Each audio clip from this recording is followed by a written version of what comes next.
Some of you might like to know a little bit more about our drummer. Now going back to 40 years of Chick Webb.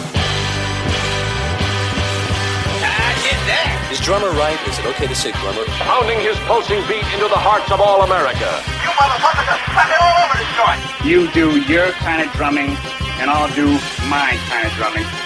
I have no more time. You don't know what I love again. The only things I care about in this goddamn life are me and my drums and you. The official explanation was he choked on vomit. You suppose maybe I could put the drums in your place and sort of drop in once in a while? Now back to Gene Krupa's syncopated style shortly. Get up there behind those drums, lean back, close your eyes, get right in the groove there, give it a good steady beat. I got blisters on my fingers! I'd hit that. I'm in New York City with Mike Clark. Mike, thank you for having me. Well, thank you for being here. All right, nice to meet you. Finally. Yeah, finally, exactly. I appreciate you doing this. You're from California originally. Right. But you, in your childhood, you were in New Orleans, is that right? Yeah, I was born in Sacramento, but my father was a railroad man and a drummer. So he traveled, and our family, which was just me and my mother, traveled with him. So we went to Savannah, Atlanta, Roanoke. We didn't just go there. We lived in these places, like for sometimes a year, sometimes 3 years, whatever. We lived in McKeesport, Pennsylvania, Roanoke, Virginia, Atlanta, Savannah, Fort Worth, Dallas. And he'd go to New Orleans to do these big railroad gigs. And he'd be there like 3 months at a time. So we'd be in some of these places, we'd just stay 3 months, and he'd leave, and we'd come back a year later for another 3 months. So I'd get to know the towns, sort of. I didn't drive, I was a kid, but I got to know the musicians and what have you, What are railroad gigs, by the way? Well, he was a switchman on the railroad, and then he became a guy that became involved in the union, and he became like a union official, and they'd send him all over the place to do. Like before that, he was just content working in the railroad yards, like most of the guys. But he was like he only had a GED, but he was like a charismatic. He was a big dude. He's not like me. I'm not a big. He was a big dude, and all the men dug him. Cats would be over the house all the time. He had a lot of friends, and he was just a personable guy.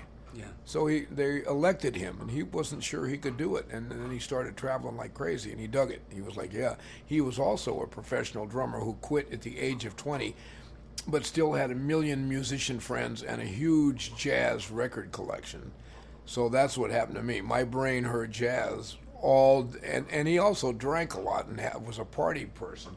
So his friends were over there hanging, and the music was on all the time. So before I could walk, I was already deep into, I don't know whether I was into it, but I was hearing all of this jazz music, boogie woogie, big band, Gene Krupa, all of this type of thing.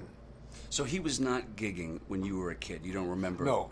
But he had many music. What happened was, no, he was not gigging. He'd do a wedding or some with a Dixieland band or this type. This is a hell of a long time ago. So that's what. But he was already hung it up. But he had already hung it up. But there was a drum set always there, and I. Had been internalizing this music, I guess, because in those days they'd bring me out in the front room, my mother said, and they'd just set you down right near those big old record players that were very tall, and he'd just have his friends over. I don't know why. But one day I went over to the drums and started playing them, and I played like a tom-tom Gene Krupa thing, and it all made sense, and it was all there. And that's how, and my dad, that night, he took me to a nightclub to play with a band of his friends. I remember the whole thing. I remember the whole damn thing. So you had never really played, and all of a sudden that night you're at a nightclub. I'm playing with a band the first night I played. That was the first, I played that day for the first time, and I played this Gene Krupa-esque type of tom-tom thing, and that night I was in the club and played with a band, right? And we played Sweet Georgia Brown. I mean, it's a family story, that's how come. But I actually remember, I remember the experience, and I remember playing with a band, and I had to stand up because I couldn't reach the pedals, but I knew right away. I knew this right at 4 years old. That was it. I was in, totally hooked. And the next day, I started shedding my ass off. The very next day, Should I not swear? No, you say anything you want. Okay, on okay. this. Oh, no. We say... I just realized where. No, swearing's encouraged. Okay, good. That's a good thing. All right, so that was the beginning.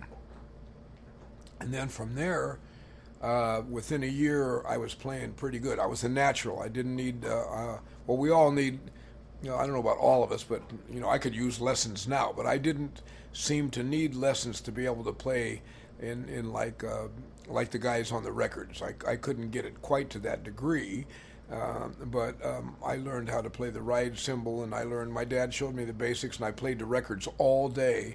And then, since he knew musicians, somehow they'd hire me out, and I'd come in and I'd play Sing Sing Sing or Sweet Georgia Brown and play a solo, and I could play it really good. And this went on throughout my childhood. I would work gigs. And people would hear about me, and I was in a little magazine one time, and this and that. But I was, and then I met other children by the time I got 8 or 9 who were musicians at my level. They were, and I was starting to interact with them, and we had bands and stuff, and we played in pizza parlors and stuff like that, And then one day, and I was into Buddy Rich, Sid Catlett,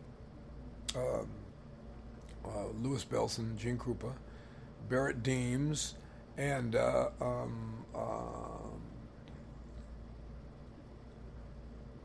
Zooty Singleton. These were the guys I liked. And then, and I liked Dave Tuff. I was just getting to know his drumming. Not real well, but these other guys were flashier, and they caught my attention. But my father brought home an Art Blakey record. I think it was called Son of Drum Suite. I was 8 or 9. And he bought it because there was a drum set, a guy playing a drum set on the cover. And I didn't know about Art Blakey, and I turned, right as soon as it came on, I knew what it was. I understood it right away, and it blew my mind. I was hooked. And so through Art Blakey, that Art Blakey record, I discovered Charlie Parker and Max Roach and Clifford Brown and all the rest of them.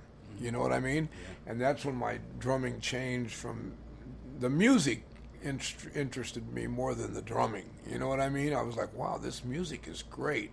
It didn't sound weird to me. It sounded normal to my brain, even as a child.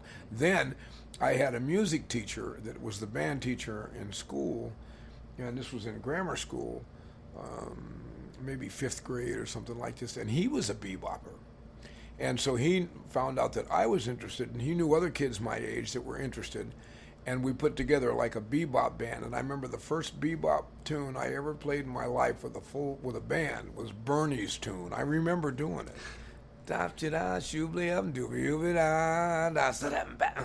And I remember playing my quote unquote my fake Max Roach licks, and I was really trying, man. That's all I could say. I had a beret and shades at 9 or 10. I was into it, man. And I started getting my dad loved it too. He was going on this journey with me. He was like, man, this music is killing. It's great. And then, I started reading all the books I could on these guys and jazz books and blah, blah, blah. So that was the foundation of my thing. You know what I mean? And so I actually put more time in as a drummer / musician artist on the stage than I did in the practice room, because I got band training young, so it was all about the band more than the drums for me. Although I love great drumming, as well. It's all the one thing, of course, but I was a businessman as a child. I would try to book gigs, and I had a band, and I had charts. Yeah, it's kind of far out, actually. Now it doesn't seem, but in those days it was unusual, because most kids were not at the level I was.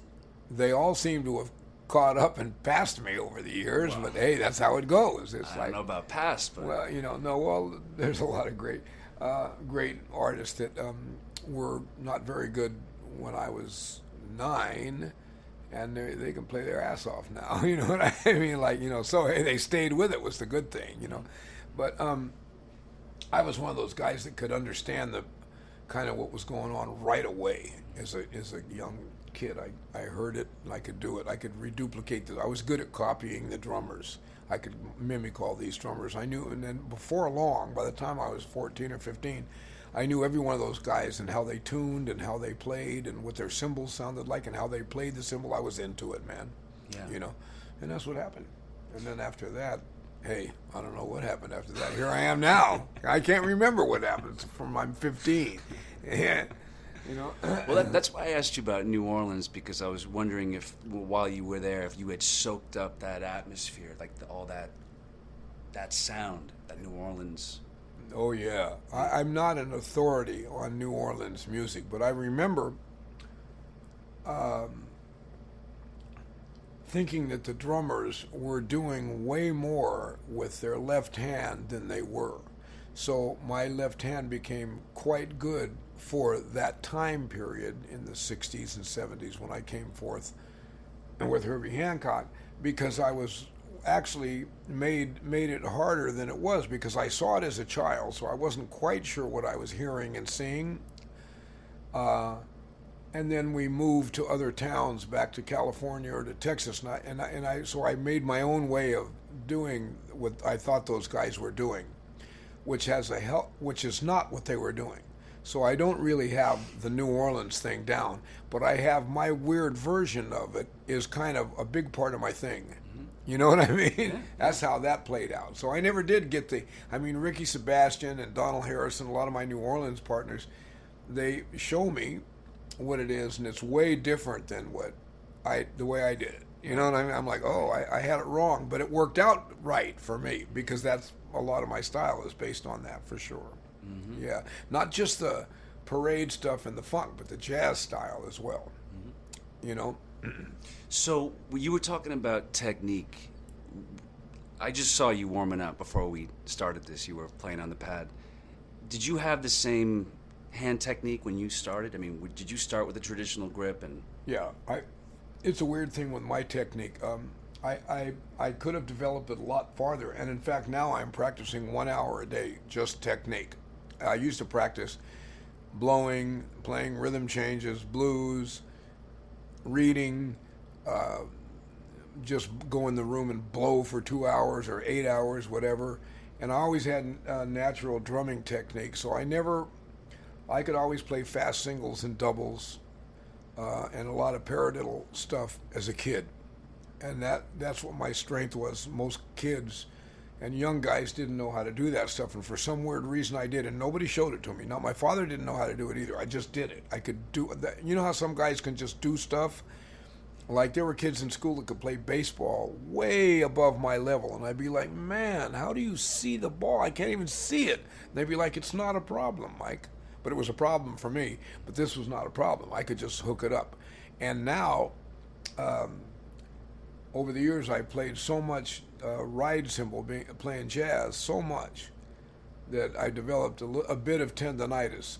So I went to see Jojo Mayer, and he gave me a lesson in how to hold the stick. I just held the stick the way I did when I never really put a whole hell of a lot into how you hold a grip. I just picked the sticks up and played. That's real. I really am that kind of an artist, where I was more into, I could just kind of do it. I mean, I tweaked my grip a little bit as I went along, but nothing like I have now. Now I'm into it. It's a whole science, and I'm dealing with it. And I never was a big metronome cat, but I could always play singles at 102 or 101 or 100 or something like this without really straining too tough. I just could. I couldn't, but now I'm trying to break past that, and it's like going to the gym. It's tough. Right. It's a little bit starting over, right? It's like starting over. I've changed my grip several times since talking to Jojo, between what he showed me and what I can make work for me, and a couple of other drummers, and I'm working on increasing my power and my speed, and a lot of different combinations around the kit and stuff like that. I'm not the kind of drummer to use it for. I'm not a real. I have good technique, but I'm not a technical kind of drummer. I will use this stuff to get really some nasty ideas across the plate. That's what I'm thinking. And I'm going to need the speed and power to get what I'm hearing. I wasn't really concerned with that before, but now I am. Mm-hmm. A lot of drummers would be like, "Oh man, you're fast enough," or "You don't. It's not all about speed." Yeah, I know, bro. I've been playing since you don't have to tell me that. I'm doing this on purpose. There's a goal that I have in mind, and plus, it's a challenge, man. It ain't easy. Shit, you know. I mean, if it was easy, I'd already be playing it. You know. Is it a lot of rebound stuff now? Is it? Yeah, I'm using all wrist, no fingers. For years I could do the Moeller thing. I just did it instinctively, and I could play with one hand fairly fast. I could play with one hand at 120 or 120 something on the metronome. But when I'd put the hands together, I could put them together. But it was fast. But it was a Moeller type of a bastardly Moeller, my own Moeller thing. But it was low to the head and not that powerful. So now I'm playing with all wrists, except when I play jazz, and then you just play how you play, whatever. You know, that's street shit. I just play how I play, whatever. But at home, I'm working on playing all wrist turns. You know, and what it's doing is when I play funk, it's making my backbeat more laid back and nice because I'm turning the wrist. I'm not playing from the hand. I'm playing from the wrist. And it's a different thing, man. I mean, it's like I've always kind of used my wrist. I mean, I told people I did, but since talking with JoJo and these guys, I've really looked at what I was doing. I was using a combination of some homemade finger, wrist, arm, hand, whatever it took to make the thing happen. Mm-hmm. But now I'm really working on building up some. I just feel like doing that. Yeah. It's fun. It's physical. I like it. I'll find something to do with it once I master it. Mm-hmm. You know. How's the tendonitis now? Is it? I don't have any because I'm using this new grip. Nice. I don't feel it at all. Every once in a while, a little numbness or something like that, but that's if I really push farther than I should. Like, you know, I go up with speed and power a little bit each day, but sometimes I challenge the whole thing. I just throw down as hard as I can. And I find out where I am and where I'm not by doing that. But sometimes I get a little pulling in my arm from doing that, but nothing like before. It was like getting serious. Yeah. I was like, oh man, I don't know. I was considering I was worried. You know? Wondering if maybe you needed surgery or something. Some of that. Right. Yeah, I was worried about that. Or actually wondering whether I could continue to play. You know what I mean? Like, you know, or should I switch to be a left-handed drummer, which I was considering. It was bothering me that, but I could make that switch. It would take a year or so, but I could do it. I mean, Interesting. That was the idea. Yeah.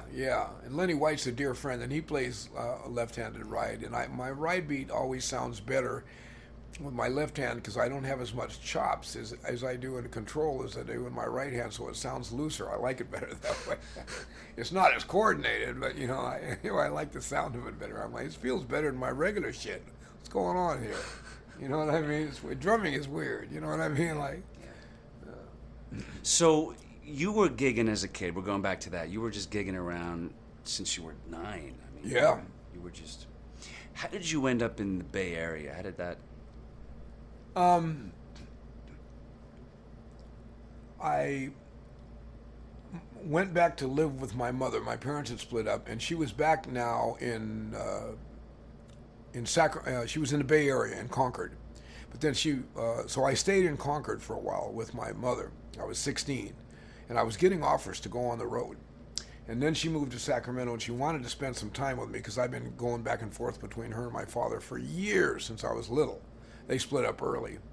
And I ended up in Sac, and I started doing a hell of a lot of gigs in Sac. Like, it was a lucrative period. I was playing. There were a lot of gigs in Sacramento at that time, believe it or not. And there was also a lot of rhythm and blues gigs. So I was playing a whole bunch of rhythm and blues. That's how I know about that club that I told you I saw Frosty in. I got hooked up on. There was a guy out there was a Stax soul singer that didn't really.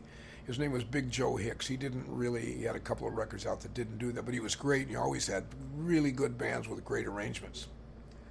And so I had a double life. I was playing rhythm and blues to make money, and I was also playing a hell of a lot of jazz. So I was a busy guy at 16. You know, I was serious about it. I was making money. I always had my nice cars, everything. I could afford it because I was working all the time. And Vince Guaraldi heard me play and hired me. So where did he hear you? Was it the at a art- college concert in Sacramento. I had played with some local guys, and we had played opposite him, and he took my number. And I never thought he'd call me. It was like, yeah, sure. And he had that hit out. It had been out for a year or so then, Cast Your Fate to the Wind. And he was playing with Bolasetti and I think Colin Bailey, who's now a friend of mine. I think Colin was on the gig, and I think Monty Budwig played bass. But anyway, he came up to me and approached me. He said, man, I really like your drumming. Colin lives in L.A., Sacramento's not too far away. Maybe we can come do a weekend or something with me. I said, sure, of course, please, call me. He went, okay. So about 6 months or so went by, and he called me. So I went down to San Francisco, and I went to his house, which was actually in Marin County somewhere. I can't remember where. Tiburon or something. He had a big crib. He had made a lot of money. He made $1 million. And he was a hell of a nice guy. And we played together, and we had a blast. And also we had fun together as human beings. He dug me. So I did a bunch of ski resorts with him and some weekend ski gigs. He liked to snow ski. And I did Lake Tahoe and blah, blah, blah. And so I decided to move to the Bay Area. So I moved to Oakland. And I right away got another gig playing 3 nights with my own. I walked into a bar, and a guy was talking about jazz to the bartender. And I said, I'm a jazz musician. And he said, are you 21? And I lied and said, yeah. And I said, I have an organ band, and I bet we do good business. I didn't have an organ band, but I knew an organ player that lived close to where this was. This was in Vallejo, California. It was outside of Oakland a little ways. And he said, come in and play this weekend. I'll give you $90 a night. That was a long time ago. And I said, okay. It turned into a 4-night-a-week gig. The money went up, and we got a Sunday big band thing going on a big band on Sunday. So it was 4 nights. What made it? It was 3 nights a week plus the big band on Sunday, and I'm the leader. And I'm like, okay, this is working. And man, the place was packed, and I met 1 million musicians in there, and then they all took my number, and that's how I got popular around Oakland. Meanwhile, every time I'd play with Vince, I would sub my own gig out to a couple of buddies of mine, you know. Meanwhile, I got to add this. On the funk side, Ray Torres, who was my mentor, who was from Fort Worth, Texas, and one of the greatest rhythm and blues drummers I've ever heard, to this day. That means everybody, and you know I've probably heard everybody by now. I've been on shows with all of them. And this guy was like kind of the Elvin of funk, and he'd never heard Elvin Jones. He never listened to one jazz record until he met me. I poisoned his record collection with all my evil jazz records. And he just had his own way of speaking, and he played all over the bar and all kinds of 16th note stuff. He never ended on one. All his backbeats were like in crazy hidden places, and it was so funky that I couldn't believe it. And I said, man, who are you and what's going on? And he said, come over to my house tomorrow. And he just started showing me stuff. And he just died a few months ago. And it broke my heart because we spoke 4 days a week since I was 17 or 18 years old. And he's one of the baddest motherfuckers I ever heard on the planet. And I've heard, like I say, by now, hey. So, but anyway, he lived in Sacramento. So I was going up there and hanging with him and copping. And then he started like copping back off of me because I changed all his shit around because my hands aren't his hands. My brain's not his brain. So I did my own thing with it. And he was like, man, what are you doing? And I said, well, I'm doing an update on what you did. And then he was like, well, you motherfucker. You know what I mean? Like, and then he did an update on my update on him. And we were good buddies, man. This guy could really, he's just one of those unique drummers that stood apart from everybody else. And I was like, he was as good as anybody. He was a great, and he decided to stay in Sacramento because he had twins twice, and he raised those boys. And now they're, yeah. And he stayed home, but he played 5 nights a week, R&B, until he just died of diabetes or something.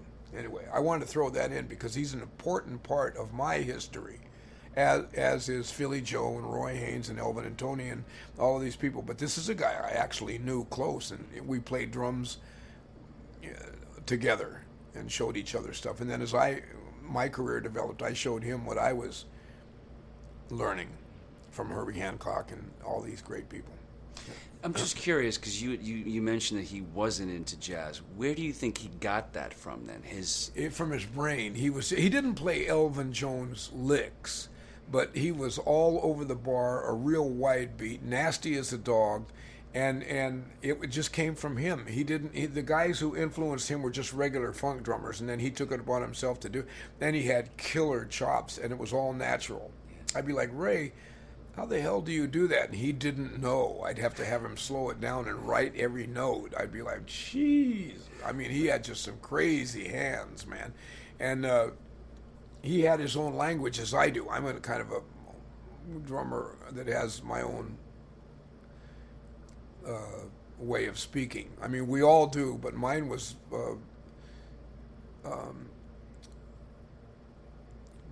not completely my own, because I come from all of the roots that everybody does, but I deliberately twisted it into my own way of looking at things. I mean, I didn't think about doing it. It's just the way it came out, and I cashed in on it. Because Herbie Hancock, when he hired me, he was like, the reason I want you is because you have your own language, but I can hear you're based off all the same people I'm based off. You based your language off the same guys, but you're twisting it all around.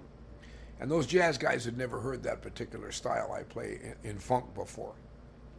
Where did that happen, by the way, The Hancock thing? Yeah, how did he find you? Well, this is another interesting story. I think it's interesting. Paul Jackson and I, Paul's father, the bass player, Paul Jackson from the Headhunters, his father found us a crib out in East Oakland, which is where the Black Panthers and all that. It was during the Black Panther time. So I played a bunch of Black Panther rallies with Paul, and I saw all of this history go down. It was amazing. And of course, I learned a lot.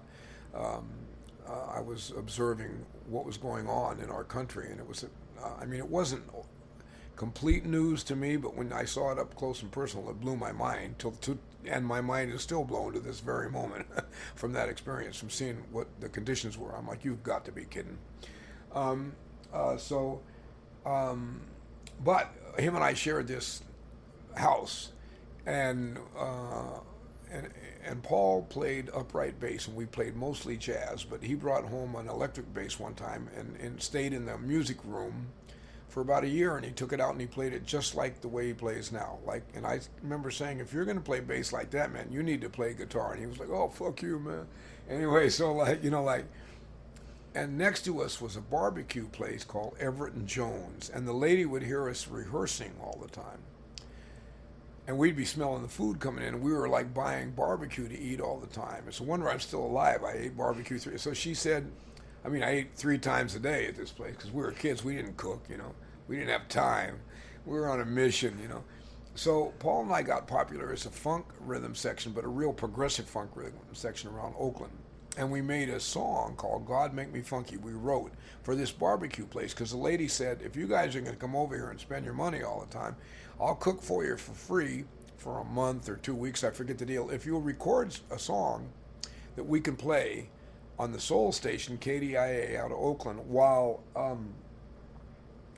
we're advertising our food in our store, this little restaurant. You couldn't even sit down in this restaurant.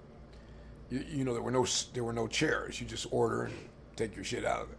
So we made this tune called God. We wrote this tune right in the joint on a napkin called God Make Me Funky. Went home and rehearsed it for a couple hours and went to a place called Ray Dolbar's Soul City Studios, and we recorded God Make Me Funky, and they would play it on KDIA, and people would be calling up going, what's that song going on behind the food advertisements for Everett and Jones?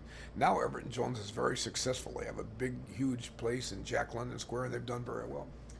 But so people started hearing about this new kind of funk we're playing that was all backwards, and we'd change where the 1 is and add odd bars, and we did all kinds of anything but the 2 and 4.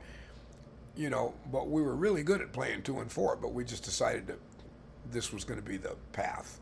It became almost a religion. We were like into it. We were making up grooves every day. Like grooves would be like 4 measures long. I wonder if we could remember how they went. It was crazy. So Paul went up to, Paul comes home one day and he's chanting Nam Myoho Renge Kyo. he's in, and I hear him in his room. Nam yo ho renge kyo, nam yo ho renge kyo. And now I was raised, my mother's Italian. I was raised Catholic, but I hadn't been to Catholic church since I was 9. So, but the first thing out of my mouth was, man, you got to stop chanting. Something bad's going to happen. And Paul says, you can chant for anything you want, and it'll come true. I mean, that's not really the way the Buddhist practice goes, but that's what he said. So being a young guy, I went, write it down, man. So I started chanting, and I chanted. My first assignment for this new chant was, I didn't even know it was Buddhism. I'm just chanting. So was to play with Miles Davis or Herbie Hancock. So if I can get a gig with any of those two cats, and here I am in the hood in Oakland, and nobody knows me but the local guys, that's going to show me that this thing's got some power. This is true. So Paul didn't even really chant that much. I'm the one that started chanting. And there was no internet. I couldn't find anything out about it. Well, Paul goes up to play a gig with Little Anthony and the Imperials in Lake Tahoe. And Herbie Hancock's manager's in the lounge when they're playing and likes Paul's playing, so he gets Paul an audition, and Paul joins Herbie Hancock's band. So I said to myself, that's enough proof in this practice for me. I don't even care if I get the gig. That shows me something's going on. Are you kidding? So, like, Paul starts rehearsing with Herbie Hancock, and Herbie Hancock starts calling the house all the time to talk to Paul, who's never there. So I'm talking to Herbie all the time. He doesn't even know I'm a drummer. I don't even tell him. I don't tell him I'm chanting for the gig, nothing. And now I find out he chants. And I'm like, okay, but I still don't say anything. But we're having these great conversations about politics and jazz and all. Maybe I did tell him I'm a drummer, but I didn't really get that deep about telling him. I didn't want to. I had a good career going on, for one thing, in Oakland. And I wasn't hungry. And I knew they were playing funk, and I was more interested in playing jazz. So I was like, I don't know, I'm going to get known for funk. But he hadn't asked me if I wanted to play with him. And so anyway, Harvey Mason made the record with him. And I thought he swung his ass off on this record. I dug it. I even went to the sessions and met Herbie and everything. I went to a couple of the sessions for Headhunter when Harvey was playing drums. It was very exciting. And I'm still chanting about Miles Davis or Herbie Hancock, but I'm not saying anything about him. So Paul comes home and says one day, man, I need you to come over and play with me and Herbie, man. Harvey is doing so well and has such a lucrative career in the studio, he's not going to do the road tours, because Hancock was only paying $300 a week in those days. I was making more than that playing jazz in town, because I was playing with Woody Shaw, Bobby Hutcherson, all these guys, Vince Guaraldi. I had it going on pretty good for a young cat. Okay, so Herbie calls me and says, oh, that's right, you're a drummer, something like this. And Paul said you have your own unique way of playing funk. And I said, well, bro, there's only one way to find out.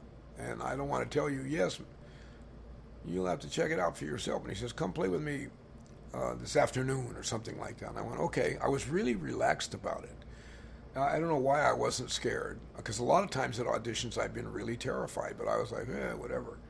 I don't know why I felt that way. I didn't make myself feel that way. I was just actually somehow in that space. I don't know how. And I was really nonchalant about the whole thing. I guess maybe I didn't believe it could happen, so I thought, fuck it, I'm not going to get all going about this. So I went over there, I played, and he hired me right on the spot. That was it. He went, man, that's really terrific what you're doing. And he even said to me, I don't even want to play with anybody else. He stopped the auditions and hired me. And I played with him for years, man. So that's how it happened. And you, at that point, that sound you had, like you were saying, and everyone else noticed, it was just came from your head, as you were saying. Well, I listened to all of the jazz drummers since I was a child. I listened to James Brown and all of the funky music. I was attracted to funk music. I did not like rock and roll. I liked funky music. Music was soul. And I also had played a ton of blues. I left that part out in Texas. I played, by the time I was 20, I'd played with Albert King, Albert Collins, O.C. Smith, Jimmy Hughes. I can't even remember them all. Wow. Yeah. You're saying all those guys plus Woody Shaw, and you're saying all those guys before Hancock. Before Hancock, yeah. And a couple of guys I can't think of. right now. Ray Sharp, he had a hit out, a blues guitar player. He had a hit out called Linda Lou, and Delbert McClinton. I don't know. There's a lot. If I get thinking about it, I can think, because I do a week with these guys. I wasn't in their bands. I played in this club that all these guys would come to. Albert Collins, I think I might have said him. We played Frosty way back when it was a hit. Anyway, so I had a good shuffle, because I worked on it, and I had and I naturally, even in high school, as soon as I heard a James Brown record, I could play the beats like almost straight off without having to listen to the record more than 1 or 2 times. Nobody had to show me. I could just do it, and I had the right kind of sound to the snare and everything. So that's how I got a ton of funk gigs. I played with Sly Stone and a singer named Bobby Freeman, who had some hits out, a soul singer from Tennessee, who was in Oakland, and Sly hadn't done the Family Stone yet. And I did 2 or 3 gigs with those guys. And I remember the first time I played with Sly, he was like, yeah, man, yeah, can you do the next gig? And he played guitar. I didn't even know he was the guy that had the radio show. His name was Sylvester. And he was from Vallejo. And he was just a young cat, and I liked him. And and because I could play the James Brown things, I got a ton of these kind of pseudo soul gigs, and I could play. I was really good at playing like Stax, Memphis, simple, or I could play the James Brown and use a different snare sound, and I'd hit the snare in a different place to get a different sounding backbeat, you know? So I had those kind of chops too, and I liked it. I really liked it, Cannonball Adderley, and anything that was kind of headed in a soulful kind of place. And I didn't hate the Beatles, but I was like, nah, man, turn that shit off, you know. And I didn't like the Stones. I opened for the Stones when their second show in the United States. I was on the show, and so it was Tina Turner and a bunch of people. This was in Sacramento Memorial Auditorium, and I remember hearing them play, and I was like, and the guitar player said to me, man, these motherfuckers can't swing a note, and they ain't funky either, and that ain't no blues. And I was like, I had to agree. I was like, yeah, I hear you. Well, shit, the kids like them. I was a kid. I was the same age as I was younger than the fucking Stones. Anyway, we played their after party, and I met all those guys. I don't know them now, but they were all interested in my left hand, because in those days, I could sustain a good left hand shuffle, but straighten it out like eighth notes at a fairly fast, because we do Turn On Your Love Lights and all these Bobby Blue Bland tunes where you had to play that church beat. And I would play like kind of in between the shuffle and straight eighths with my left hand. And I remember Charlie Watts was like, how the hell do you do that? It's not hard to do. And I don't think I showed him, but they were coming over and talking to us, because they were nice cats, man, you know. But I didn't like that style of music, because if you couldn't get jazz gigs, the next best thing to a jazz gig was a soul gig, because you had harmonies, at least some kind of church funk, and they had horn sections, and these were mostly jazz musicians who were hired to do the quote-unquote soul gigs, except for maybe the guitar player. And the drummers were all jazz drummers in those days that knew how to play funk. And so when these rock and roll bands came in the 60s, they were knocking us out of work. And so we hated them. I hated the Cream. I'm like, yeah, man, that ain't no blue. You know what I mean? Like, we were playing with the real cats, so this shit sounded like bullshit to us. Now I like those guys. But when they came out, I was like, oh, man, I know. There's some rock cats here in Sacramento that whipped their ass. I thought Ginger Baker sounded like a phony-ass Gene Krupa. I didn't like him. Now I like him. In those days, I was like, come on. Playing that tom-tom shit I played when I was 9, and I'm supposed to be all, oh man, that's fantastic bullshit. I'd heard Philly Joe and talked to him, and I'd heard Elvin Jones. I was like, man, these cats can't, you know. Now I have a different understanding, because which is kind of, I was right in the first thing. Like, those cats weren't at the level of these other guys, but they became stars. When a person makes a lot of money, people started saying, hey, Ringo sounds, for what he does, he's pretty good. And eventually I found myself saying that. And you know what? It's true. But still, if you put one of those guys up against a drummer that knows some shit, it's a done deal, Jack. Wow. It's like going in the ring with a guy that knows how to box and you don't know shit. So, anyway, I don't know why I'm talking about that. I'm not jealous of those people. I have a great career, but that's just how it was then. I was a lot younger and didn't have a lot of wisdom. I was egocentric too, obviously. Thought I was a bad You man. couldn't have been that difficult though if you're working with all those guys. I mean, that's a big part of it too. Is that right? Yeah, well, that was a big being part able to of it. hang and being able to. Oh yeah, and the hang was great too. Imagine all the stuff I learned from those cats. But no, but then later I became more appreciative of everybody and everything, including myself. The growing up process. But that's how that part of it went. But Did you dig playing like you mentioned like Stax stuff like Al Jackson Jr. just kind of laying it down, keeping it simple? I still dig that. A big time. I used to do a lot of that kind of work around Oakland. So I had my jazz snare drum. I had my more Oakland sounding snare drum that reflected my 16th note kind of sort of innovative type grooves, if you will. And then I had my big snare drum with the Al Jackson, the fat, slap it straight in the center, no rim shot, tune like down, you know what I mean? And yeah, sure. So just that. bouncing back and forth between that and like Elvin and just whatever, all jazz. Yeah. Just, it wasn't unique in those days. It was called making a living. No shit. There were a lot of great drummers that did the same thing. We were all doing that. That was the assignment. Nobody thought about, I'm just going to play one style. You couldn't afford to do that then. Yeah. And not unless you lucked up onto something, Yeah. Yeah. But also that scene was just popping. I mean, that was like the place and time. Bro. I mean, and you had no idea when you got there, or did you? No, it wasn't going like that yet. I was one of the ringleader. Like Donald Harrison said to me about the Headhunters. I said, Duck. His friends call him Duck. I said, I'm just trying to hang. He goes like, are you kidding? He goes, man, you're the quarterback. You're the ringleader off the stage too. So I have that kind of personality.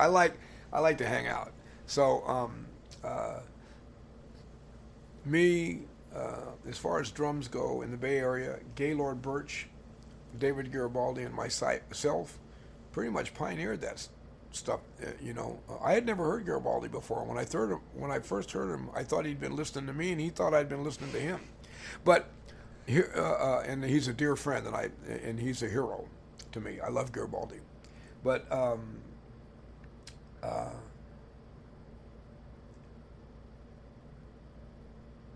through Bernard Purdy, Clyde Stubblefield, and Jabbo Stark,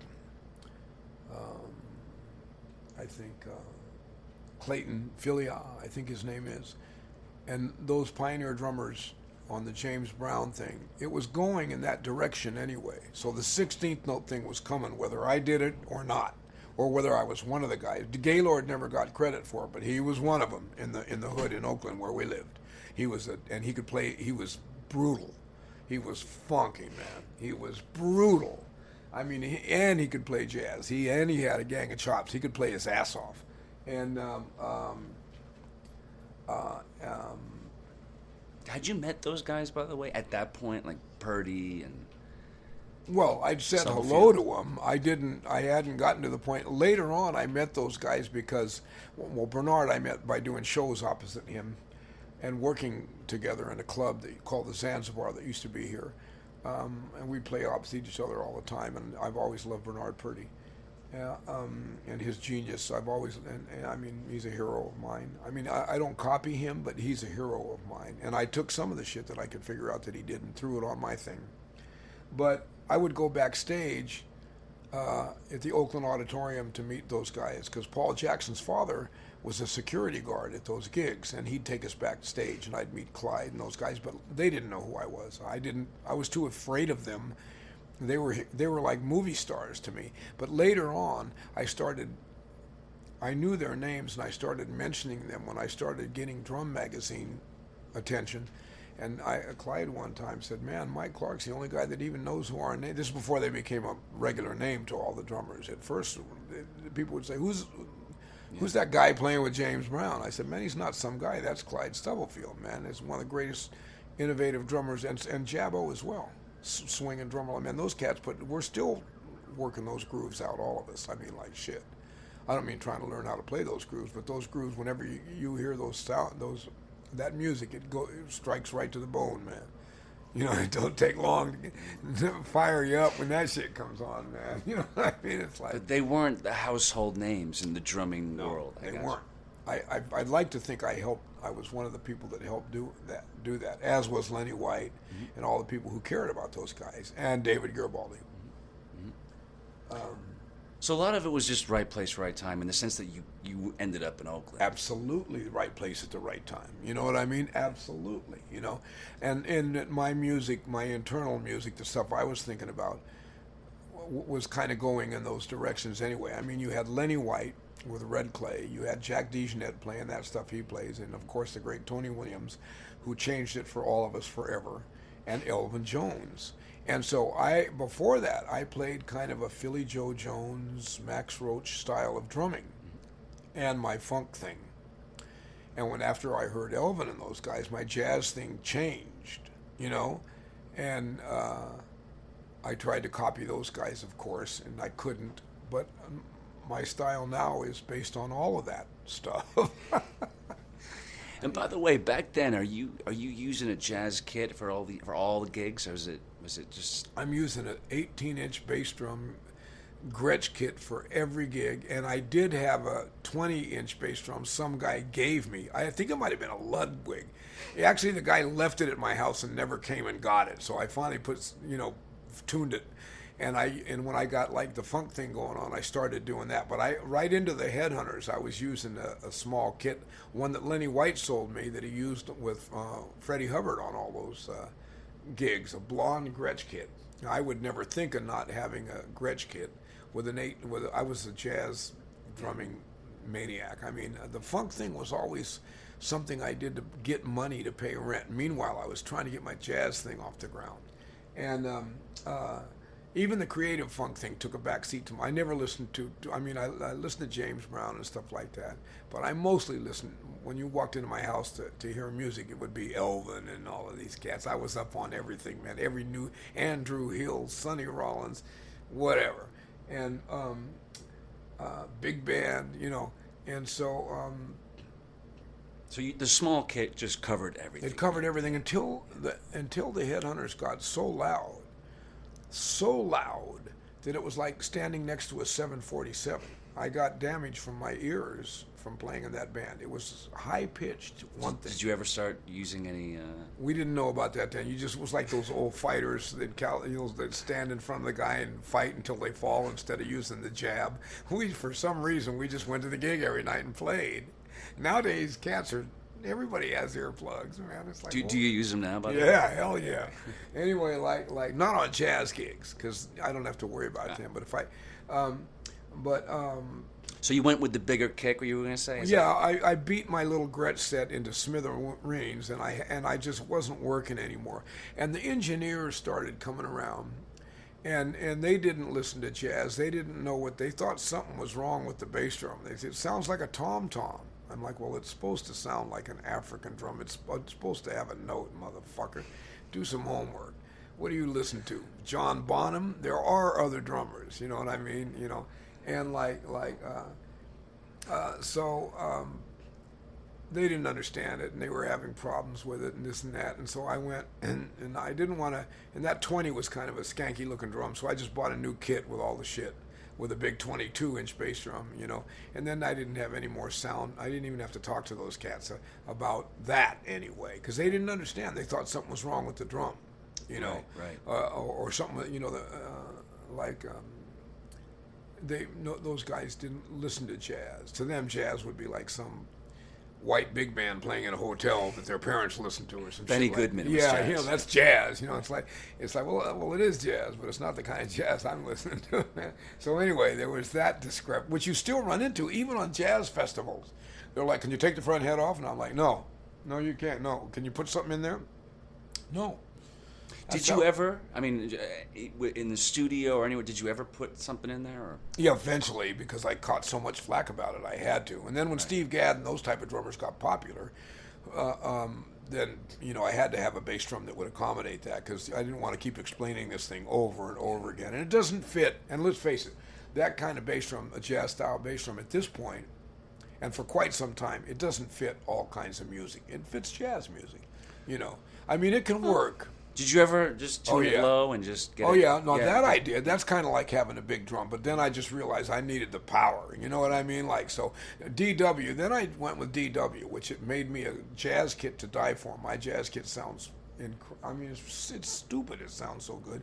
And I have a big bass drum as well, a 22 somewhere. It's in a studio somewhere. I never use it, but I got it if I need it. But when you record, would it be 18 or 22?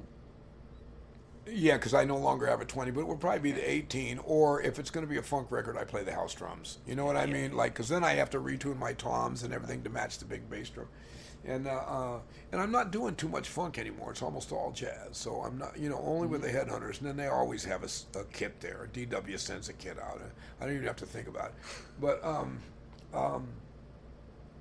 But I might as well tell you the guys I endorse because it would be a good karma thing, and I am a Buddhist, and I love these guys. Istanbul Cymbals, Lenny White has his own line, Epoch, and it's not just because Lenny's my good friend. He called me, and I was playing Paiste, which I love, Paiste cymbals, the traditionals. I think they're killing, man. I was totally happy, and he said, come over to my house, I want you to play these cymbals. It's my new line of cymbals. So I did, and I knew by the couple of cymbals I played that they're not. It's not that they're any better than anybody else's cymbals. It's that it was really me. It really was me. I didn't try to sound like Elvin. I didn't try to sound like any of these guys. It was really me. I went, God, this fits my personality. So I went to Istanbul, and I'll play these cymbals till I die. They're ridiculous. And I'm with Vic Firth. I love those guys and the Sticks. And Evans Heads, because they, the jazz head is killing that they make. That's why I don't do it just to be with. I played their heads on I think at Birdland about 10 years ago, and I was like, oh man, they felt so good in my hand. It was cool. And Prologic pads. I love these pads. Yeah, Mike was warming up when I got here, and that pad is beautiful. Look those up. Yeah. So you were saying the funk stuff, not so much right now. I'm not going to turn down a gig that pays money if I like the music, but the funk stuff I want to deal with, if at all, is some real creative stuff, like maybe with the acoustic bass and the small 18-inch kit, this type of thing. So, but now I do like it when there's a real soul singer around. If I have to play a big drum kit and back up a horn section where everybody's soloing and I'm playing like Al Jackson or James Brown grooves all night, and they're relegating me to fills at the turnarounds or when you go to the bridge or something, without a singer, that to me is almost abusive. It's like, come on, man, I want to play too. What is this? I'm not 16. I've already done this, and a lot for years.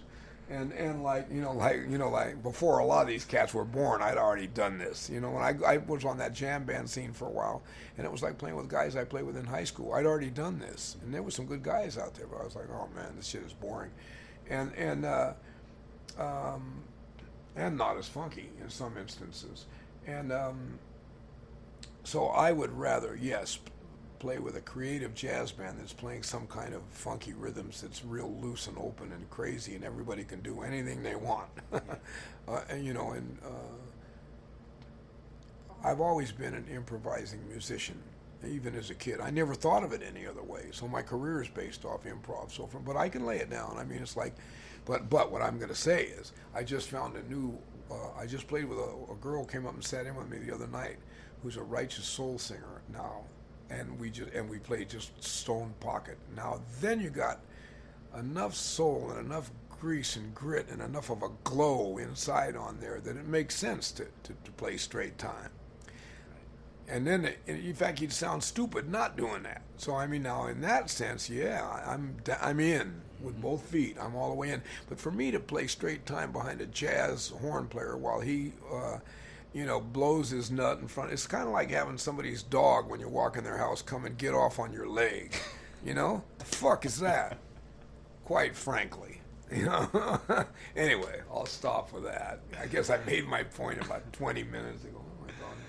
Anyway, shit. You are known as the most sampled drummer? Is that one of? Yeah. At one point, I was one of, and maybe the first ever to be sampled, according to Vibe magazine. But I don't know. How would I know that? But how do you feel about that? I mean, what's your? I feel like this. Why don't these guys that do that pay me? go ahead and pay me. That's what I'm Because saying. Like a lot of the message I hear is we've been ripped off. Well, then don't rip anybody else off. I can dig it. I know you've been ripped off. Don't rip me off. Don't rip the headhunters off. You know what I mean? Like, if you use our shit, pay us. Have you ever pursued that, the legal action? We've got a lot of lawyers, but to undo it is huge. I don't have the money to undo it. And I've been on 8, at least.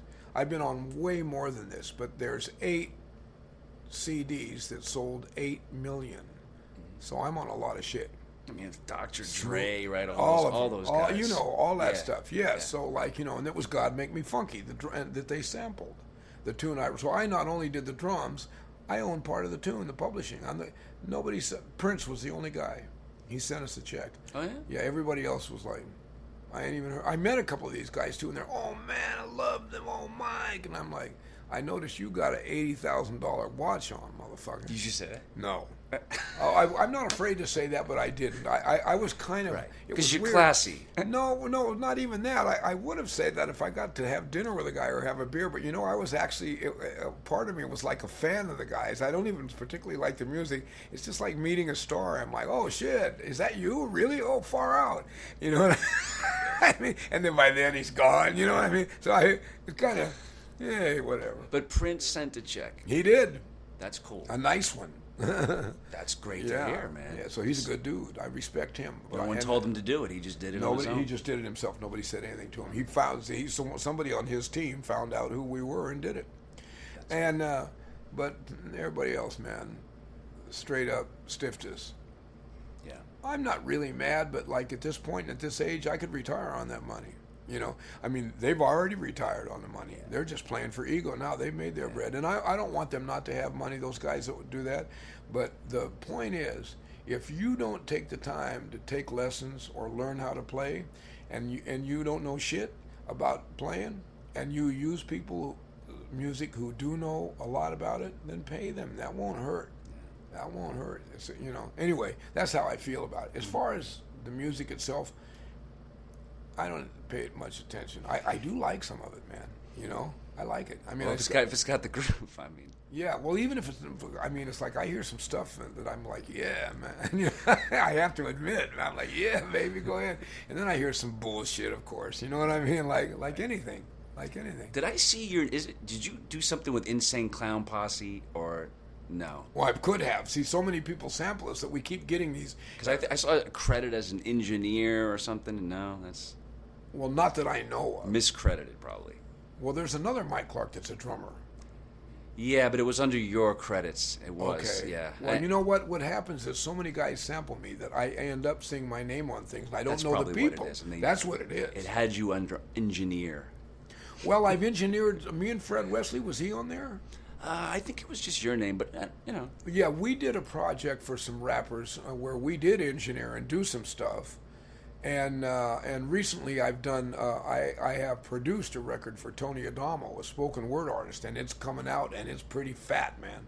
I got to say, I mean, we got a great horn section. Tony's great. It's the lyrics are deep and thoughtful. The hooks are nuts. It's just like, and we actually played some Tower things. I got to send it to David Garibaldi, and we used Doc on a couple of things from the Tower. We got some funk on there, man, and some blues too. You've been doing more producing. A little bit. I'm just getting started, and I found out I got a flair for it. I didn't think I knew anything.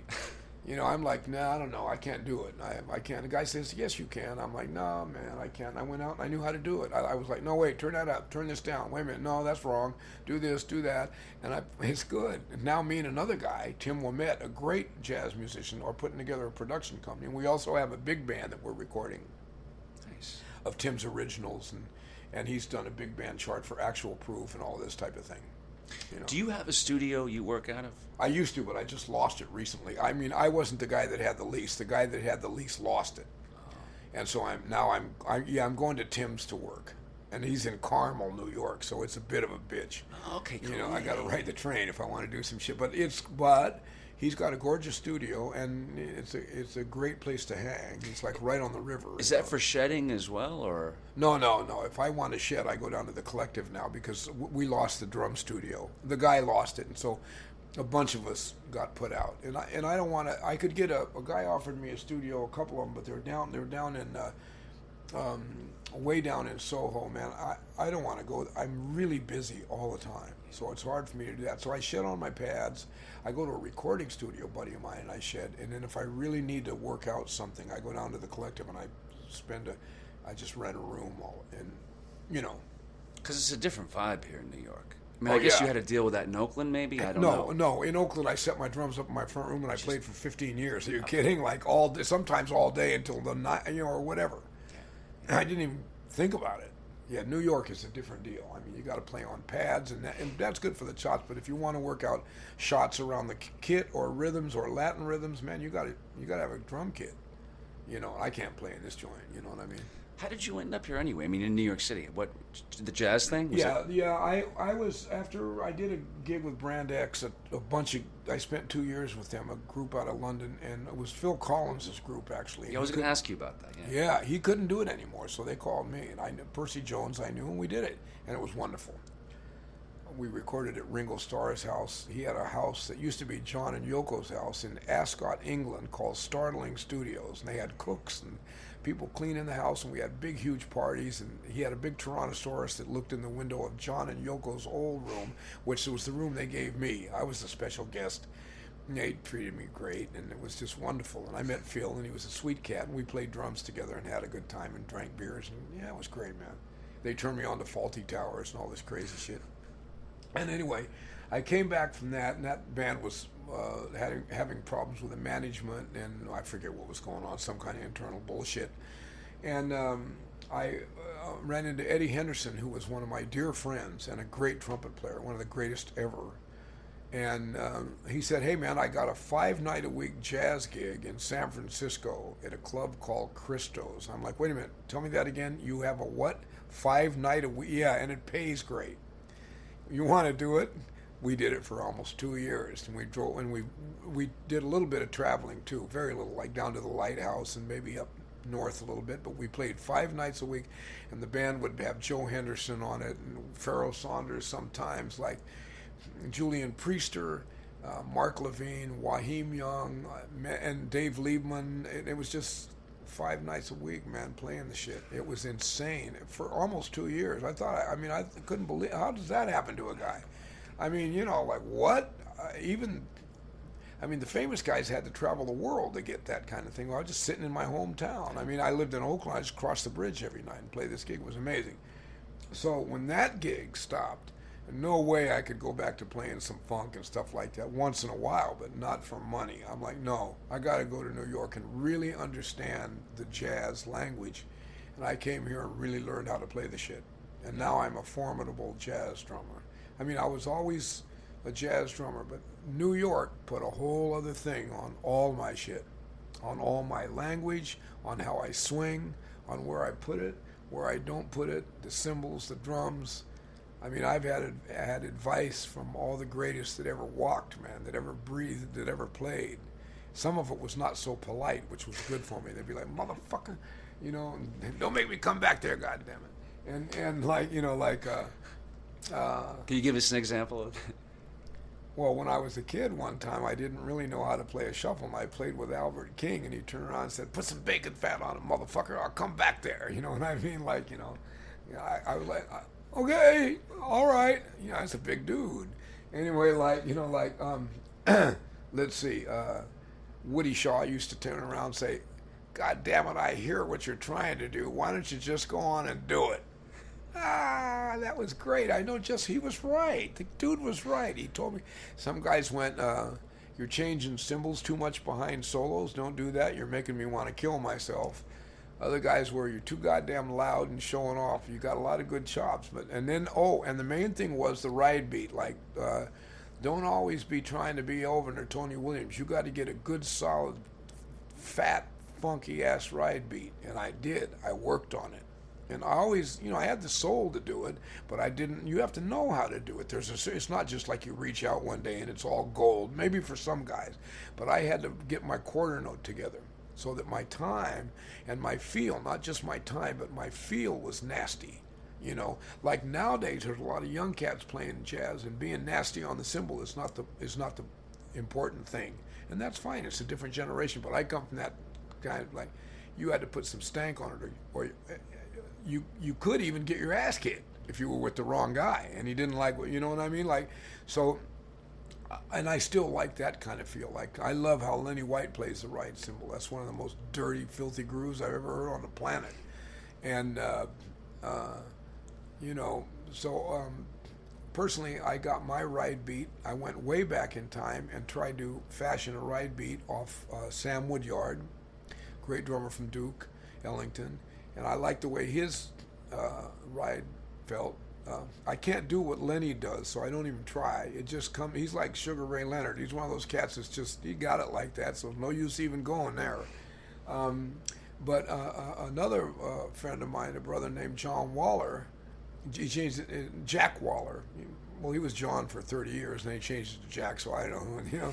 But he's Jack Waller is what he prefers to be called. He lives in Montana now, and he's a badass drummer. And he's got a dirty, funky ride beat. It's incredible. You can hear him outside the club when you walk in. You're like, ooh, damn, what man? You just want to go in right now. And so those two guys were. I tried to glean my thing to make it kind of something like those two guys, and then eventually I found my own way of doing it. So now I'm cool. I can almost never have that feeling where me and the bass are separated. I can almost, you know, but the bass player's got to know how to do it too. Like if you get a bass player that's soggy, like out on the West Coast, I don't like to play out there because so many of the bass players play behind and it's all soggy. They call it relax, but it's not swinging. And what's really weird is they'll be at the bar after they've had a lot of drinks talking about swinging, and I'm like, man, if you did that shit in New York, you'd be in a cab. And somebody would be on the way to the gig to replace your ass, right? I mean, it's just that I can't make that. You don't have to be jacked up and all on top of the beat and nervous, but it's got to be good, you know, just a solid blues feel in there somewhere. Yeah. You know, it doesn't have to be perfect either. I don't care how accurate your time is and all that metronome bullshit, but it's got to be. You got to sink that baby in there, and then I'm cool. And if the guy doesn't do it, I'll do it. I can do it, you know. So I worked on this, man. I'm still working on it. You know what I mean? Like, you know, that's as important as chops or any of that other crap. Yeah, but you feel like the best are here. I feel as best as I can. I can be the best I can be here in New York. Yeah. I can't do that in a lot of. Sometimes I go to another town and it's real quiet and quiet.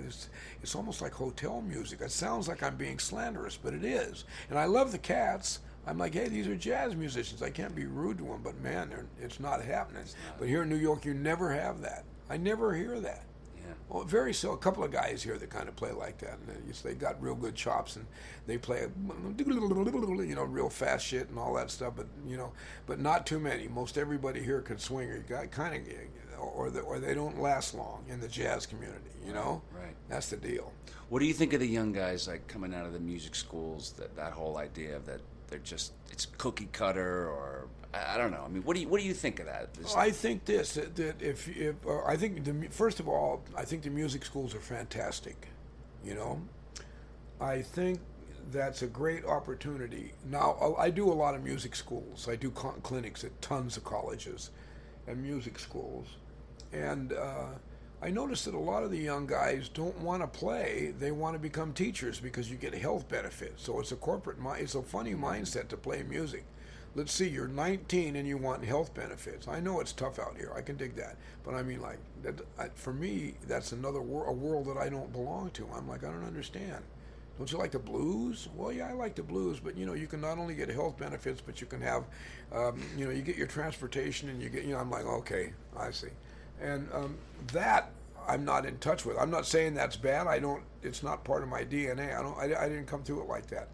Maybe it just wasn't on the radar back then. Like, I feel like these days, healthcare, all that stuff, it's just so in your face that you're right. In 19-year-old, they gotta be thinking about that shit. Yeah, no. In 1960, we were thinking about where to get the best weed. You know what I mean? Like, are you kidding? There you go. But I think a lot of these young cats, first of all, it's got a lot of young people playing jazz. That's amazing right there. That's fucking beautiful. And a lot of these guys are really good. I think I hear some of them that are really light and correct and polite, and they read their ass off. But I'm like, maybe, and maybe not. It's a different time. but maybe they should get more in touch with the street side of the jazz. You know what I mean? Like, it doesn't have to be, you got to be like paying dues and playing the blues and, you know, acting a fool and all that old mess. But the jazz that I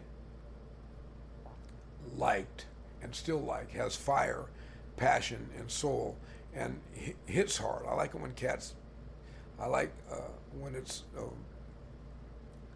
vibrant, when it's alive. You know, it's like it's important. It's an emergency. It's the urgency. That's the word. Thank you. There's an urgency to it. I hear a lot of stuff that's like really laid back, and I'm like, well,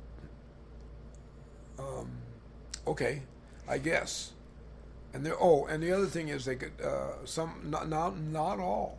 I mean, but oddly enough, most of the guys went from jazz that really played with a hell of a lot of fire to fusion, and now the fire drummers are mostly in the fusion, and the jazz drummers are kind of laid back. Although there's, you know, I'm not saying every one of them. I've heard some badass young drummers,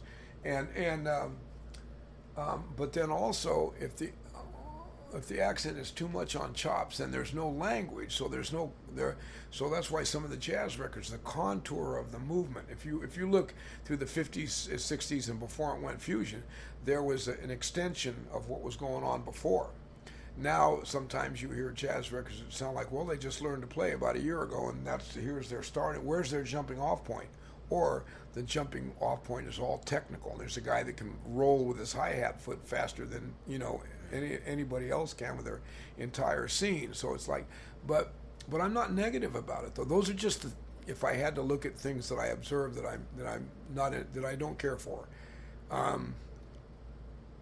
The fact that all these young people are going to these schools and seeking out jazz music, and so many great musicians are coming out of these schools and going on to do great things, that's fantastic, man. You can't. Those few things I said that are negative to my life may not be negative to another's life, and they're so minute in the bigger picture. You know what I mean? But I would never want to see the blues get too far away from jazz music. That's the root of the whole thing. That's where it came from. That's the breadbasket, and you know, people. It's getting lost a little. Yeah. It is getting lost a little. It is getting lost a little, and sometimes I've noticed if you go play with certain cats and you swing hard, it's a drag for them. You know, they're like, well, what the hell's going on with all that? You know what I mean? Like, you know, goddamn, you know, like, and you know, I'm like, what? Oh, I guess it's too much swing. Yeah, exactly. Like, you know, excuse me, it swung too hard. It was too. Okay, so it's like that. Interestingly enough, I did a little performance the other day, and there were a lot of famous musicians on it, young, my age, everything in between, and there was a lot of really great cats. And the last guy to come up and blow was Jimmy Heath. And bro, I'm sorry, I thought I was playing with Junior Walker, except it was jazz. He kicked everybody's ass in the joint, including all of us and the whole audience. I mean, he just swung without anything on it. It was just normal business, and it had all of the soul, all of the intellectual stuff, all of the blues, all of the grease. I mean, man, he was putting it, and it's the school that I came from. I'm not equating myself with him because he's older than I am and he's done more, but that was the sound and the feel that I was used to when I was younger. That's how guys played, but maybe not at his level. That's Jimmy Heath. He's a giant, you know, but he sure swung it down, man. I thought I was at I went from the guy, whoever was playing before him, it was very good, very intellectual. It was on time, it was well done, and I was enjoying it. But when he played, I thought I was at a party. I instantly went to a party. You know what I mean? It just feels. He got the whole package. He's got the whole thing. So does Tootie, all of them. Tootie. All those cats, man. Those cats are the real deal, man. You know what I mean? It was like, you know, I couldn't believe. And I talked to him about, because when he was walking past my dressing room, he doesn't know me. I was just a drummer, you know. And he just stuck his head in and he went, "Oh, you like the blues, don't you?" And I went, "I like it when you play the blues." You know what I mean? Because we played Freedom Jazz Dance, and then I think of blues or something, and like Natalie Cole was singing, and everybody got really inspired. It was wonderful. You know, Joe Lovano played, all these great artists. Yeah, man. So it was deep. But, you know, Jimmy, when he played, I was like the RCA dog, you know. I was like, my head turned to one. I was like all ears. I was all about it then. I'm like, yeah, baby. You know what I mean? It was sure fun, you know. Anyway. I did want to ask you about the Vince Guaraldi thing. That you played on the Peanuts stuff as well, right? Some, yeah, 2 or 3, maybe 2. Okay. Yeah, because that's no, just to clear that up. Yeah, no. Colin Bailey played on some of it. I don't know who the other drummers were. I did know once somebody told me. I forget who the guy was. Some guy from out there, a good drummer. And I was with Vince for 10 years on and off. Not pretty much steady. Yeah. But every once in a while he'd get tired of my shit and he'd call another guy. He'd tell me that, I just got sick of hearing you. And like, we were friends. It was cool, you know what I mean? I don't care. All right, I'm tired of hearing you too, quite frankly, except you got the bread. But I did a couple of them. I would go, here's what would happen. I'm on a record with him that I didn't even know was a record. We go to the studio with him, and we do 3 or 4 things, or 1 thing, or 10 things. It just depended, and nobody ever knew what was going to happen to them. And then they eventually, over the years, kind of came out. And yeah, and I'd be like, "You're on a record with Vince Guaraldi?" I am, or I didn't even get any money for it. Well, he paid me for the date, for the studio time, and then. But the Peanuts things we did live in the studio, and he'd have it down to how many seconds we had to play, and you know, because he had the monitor there and everything, and you know. But yeah, I'm on some of those. I don't know which ones, but I can tell when it's me and when it's not. Whenever the older ones come on, you know. But really, he was like a real Wynton Kelly type, hard swinging bop piano player. This kind of guy. He could play the blues, man. He was one of those guys that had it, man. He had it, and his records, you know, the Peanut stuff and Cast Your Fate to the Wind. Those were nice commercial things, but they didn't reflect how hard this dude could swing, man. Yeah. I mean, that just made him a lot of money. That just made him a lot of money. And but if you were on in those days, we played 4 sets a night, and after he'd had a couple of drinks, man, he was laying it, man. Really, and he could play fantastic boogie woogie 2-handed, like nobody, like the authentic old time. He had the coordination to do that. And every once in a while at his house, he'd play some boogie woogie, and we'd all go crazy. He's a good guy, man. I loved him. He became a dear friend. I was completely shocked and horrified when he died. My friend, a great drummer, Vince Ladiano, I got him that gig, and my friend Stuart McCain was on the gig with Vince the night that it happened. And they found him in the room, you know. And Vince Ladiano, I might add, is another drummer who I knew we were both young drummers together and always trying to kick each other, and still trying to kick each other's ass. And no, but total respect. I say that well, we are trying to kick each other's ass on the drums, but he's my dear, dear, dear friend. He's like a family member. And he showed me a lot of jazz stuff, and I showed him whatever my stuff was at that time, and we'd trade ideas. And before my mother died, she said, "Hey, Vince, why don't you and Mike..." There was this nightclub we used to work called Pearls, Jazz at Pearls on Columbus Street in San Francisco. My mother I knew she was probably going to die, so I went out there and stayed with her, and Vince would have me come over, and I'd sub for him all the time. And she said, "Why don't you guys have a drum battle?" And he said, "Man, we've been having one for 45 years. I love this cat, and he's a bad boy. He can play. A West Coast drummer that can really play. Always been great. He was great as a kid. Big band drummer too, and with all the right colors for a big band, the right shading, reads his ass off, the whole 9. I was going to ask you. You mentioned boxing a lot. I know you're obviously deep into boxing. I'm deep into it. Deep. Do you use any of the training? I mean, do you use any of that? No, I'm taking my first boxing lesson in next week. Are you serious? I don't know how to box. The first? My first. No, I've actually had a couple more, but man, it was so long ago. My uncle, I'll show you when you... it was a professional boxer and real famous on the West Coast, but he was Italian, and he was afraid to come back here because of the mob, in those days especially. So he was a lightweight, and he really talented fighter. And there were 5 of them. They were all boxers that came from Italy, the Fighting Lazzaris, they were called. And the other ones weren't as good as they were all my uncles, but this guy, Alfonso, was really good. And he was a champion and a flashy dude, and, you know, he was living the life. You know, he was thinking, so I would, we watched all the fights, and I'm a big.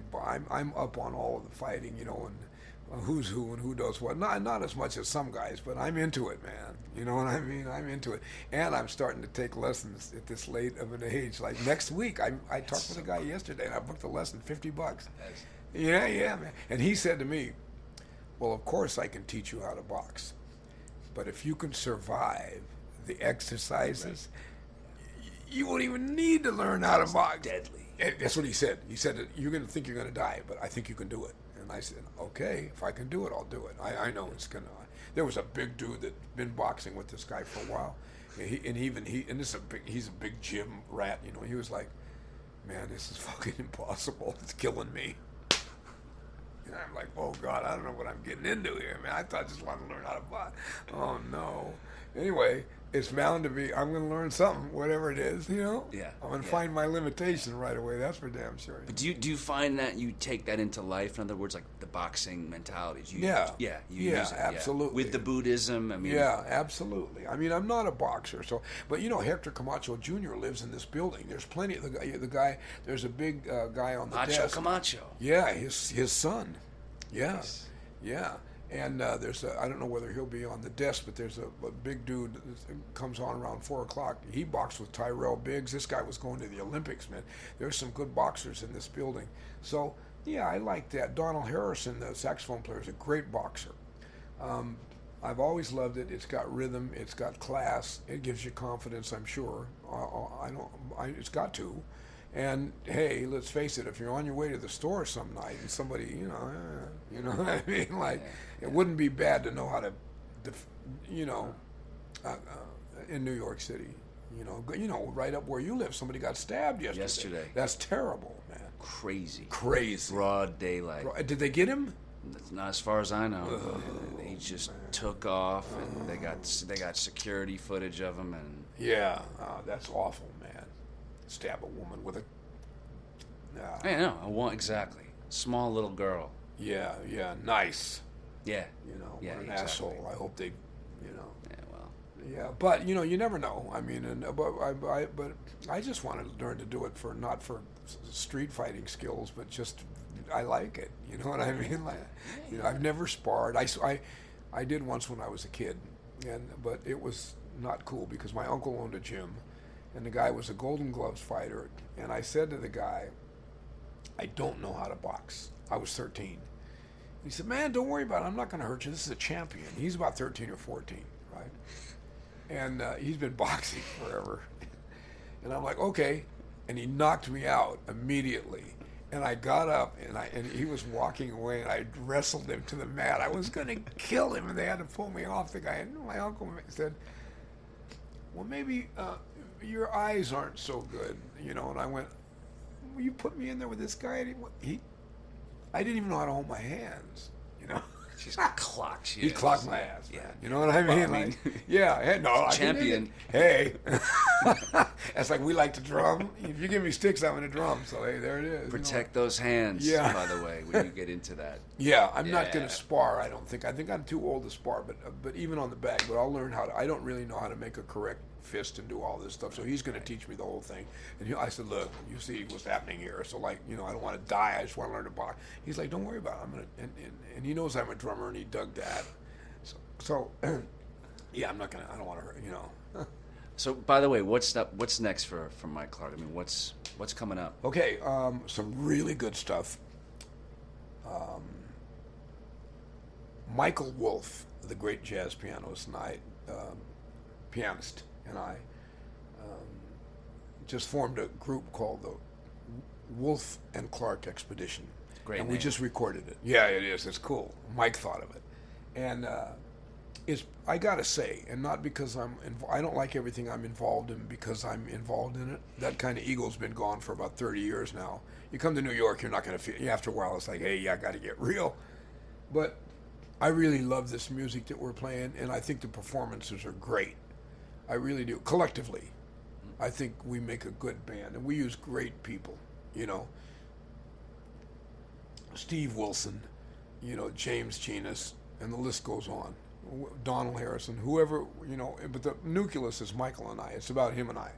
And we have a record coming out on Random Acts record, Random Acts, ACTS, which is a great new jazz label, and it's coming out in February. And we're touring. We got a manager, and we have the business hooked up, so we're going to start. We just we have a gig in November 8th and 9th at the Iridium Jazz Club in New York. We just did the Catano and had a packed house and had a great night. We used Steve Wilson and Chip Jackson and Daryl Johns, 15-year-old bass player that's brilliant.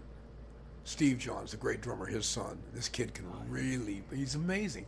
It's not just that he's amazing. Yes, he's amazing. But he plays like he's 50. You know, he's got this maturity. He's an old soul. He knows what we know. He knows what the rest of us know. How the hell he got that together? Well, hanging with Steve, I guess. So that's happening. I have my own record live at the Iridium. I have a band I call Indigo Blue. It's not really my band. It's Christian McBride, Donald Harrison, Randy Brecker, sometimes Wallace Roney, when I can get either one of those guys. Not a bad band. Not a bad. Antonio Ferraro, the great Italian piano player, he's even Herbie said to me one time, "Man, Antonio, are you kidding? That's a deep dude." And Rob Dixon on tenor, and Rob writes the charts, and it's pretty sick, if I do say so myself. I have that record coming out. I'm leaving for KOSA, the percussion camp, the 24th of this month. I'm going to go to a resort, which is going to be painful, somewhere beautiful area in Vermont, and with a bunch of great drummers. And we're going to do clinics and shows and master classes, and we're just going to talk about drums till we drop for 4 days. So where in Vermont? I don't know. I think he said Fairfield. I haven't looked at the thing. I got to get my ticket. So, but it's on my website, wherever that says. My website's MikeClarkMusic.com. Let's see. Oh, I'm having my website revamped. Let's see. Jeff Berlin and I'm on a new record of his coming out called Low Standards, where him and I and Richard Drexler, a great jazz piano player and a great upright bass player, who plays upright bass, and Jeff plays electric, and it sounds like a guitar duo with a trio. It's amazing. And then Richard goes over and plays piano, and he's deep level artist. That record is coming out, and we've been touring. We just got back from Argentina like a week ago, or 10 days, or I don't even know. I don't know. It's a blur. It's one long blur of touring, and which is good, right? The alternative is frightening. And so I'm chanting. I have my Buddhist practice, and there's many great musicians who are involved in that as well. So I get to interact with these guys on another tip besides music. Buster Williams, Larry Coryell, Wayne Shorter, all these guys. Herbie I don't see anymore. Every once in a while I run into him, and it's always a blast. I got a couple of Headhunters tours, believe it or not. One coming in October. We're going to Europe. And a possible semi-world tour, not like for like a 6 months, or maybe it was 3 months, but like we're talking Korea, Japan, Australia, the States, the da-da-da and the da-da-da-da-da. You know what I mean? That's cool. And I'm looking forward to this record with Tony Adamo, this spoken word record. There's going to be, I want to see the reaction to that, because we're funkin'. It ain't no jazz on there. Oh, yeah, a little bit of kind of sort of jazz, but it's funky as hell. Oh, and I'm just coming out on a CD with Bobby Seale, the Black Panther guy. Really? Yeah, it'll be out in February. Interesting. Yeah, very interesting. and Bobby Seale. Yeah, and Jack Wilkins, a great guitarist, and I are doing a gig in some club here in August at the bar next door, a little club downtown. And him and I and a great bassist named John Burr. I got a million kind of cool. Oz Noy and I are doing a few things. In fact, we're doing something this month I need to call him about. I think the 31st we're going to play the Bitter End, I think. I'm busy, bro, and it feels good. It feels good. I'm also practicing drums which I haven't done in a long time. I mean, I usually go in and unless I need to know something, and then I practice. But I'm just straight up shitting every day, 1 hour, no matter what. You know, so that feels good. You know, that's about it, man. On this side, folks, a heavyweight champion, if there ever was one. Well, thank you, sir. I appreciate Mike that. Clark. Mike, thank you so much for having me. Thank you so here. much. Thank you so Great to much. have you on the show. Thank you. Thank you, brother. Okay. And now that we're neighbors, I'll be seeing you in case one of these nights you want to have a taste. I don't know whether you do, but if you do, hey, you know. And you box, I take it, by your reaction, or have? Or have that was years ago. Yeah? Yeah, because this trainer is a good... And that workout. Oof. Oh, that is yeah, I hear you. Yeah. I'm a little worried about that, to tell you the truth, but I'm going to do it anyway. You know what I mean? Thanks, Mike. Thank you. All right. I did that. What? Do it.